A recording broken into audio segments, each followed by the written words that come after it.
Mapagpalang umaga po sa atin lahat. Narito tayo ngayon sa Snake Road. Ayun ating kapartner. Ito marami na siyang lumalabas na siya. Ito yung triple 2.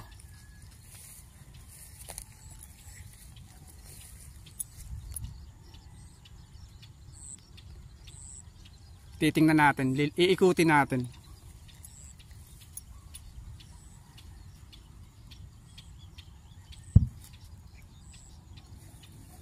Kukuha muna tayo ng okra. Ito yung in-spray natin ng 2,4-D.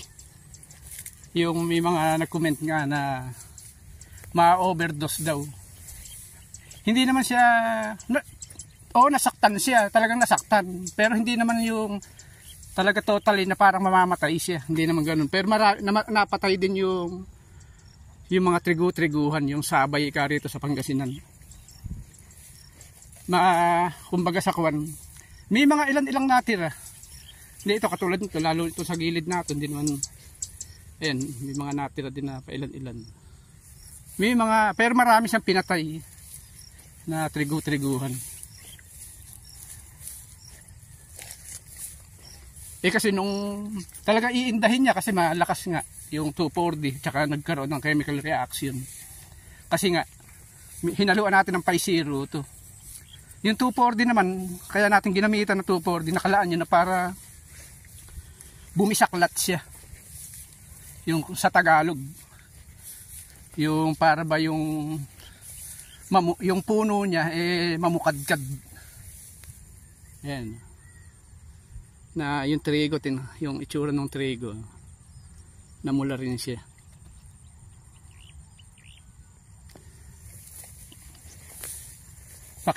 Yung ating nga palang munting channel paki-subscribe lang po natin.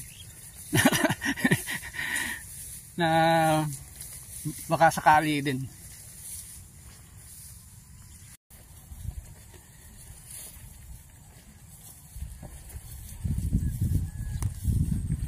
Ito na yung siguro mga labas niya, yung labas na bunga mga 70% na siguro.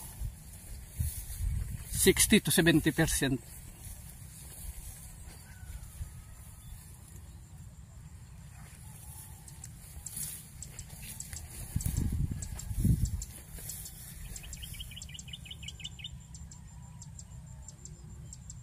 Nagtanim tayo nitong sili. Bali dalawa yung dinala natin dito. Meron pa rin tayong pananim dun. Tsaka yung una nating itanim, ayan, buhay na medyo malaki-laki. Ayan. Ito yung palay natin dito sa tabing kalsada.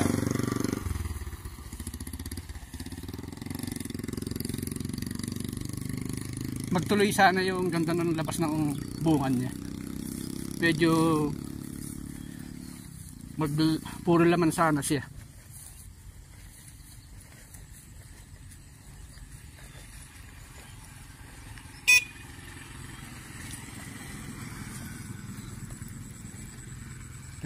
Harangan natin ito para kung may umulan man o dumating yung meron siyang takip.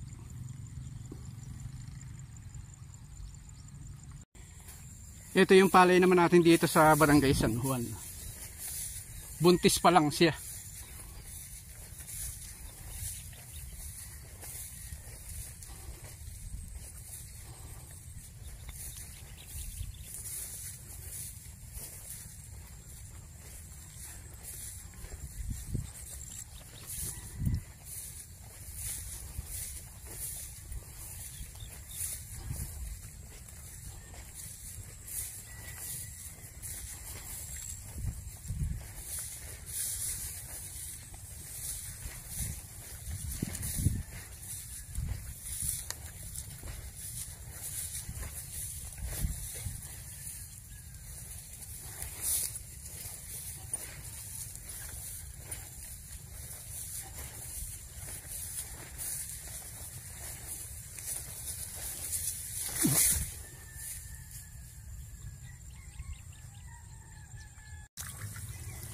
Ito yung ating inihulip dito.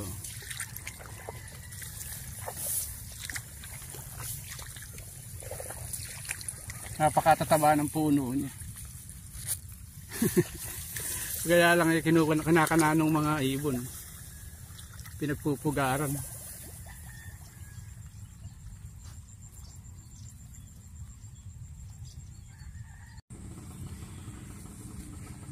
Andito tayo sa may tabi ng bahayan dito sa Barangay San Juan. Ito yung Long P937. Mas una pala siya lang sa NK5017. Halos labas na siya yung NK5017. Pan pa lang siya. Buntis. Kaya magdadalawang ani pa tayo rito.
Ito naman yung NK5017 natin.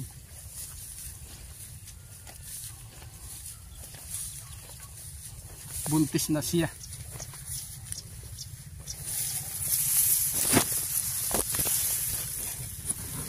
Ayan, bilog na bilog na.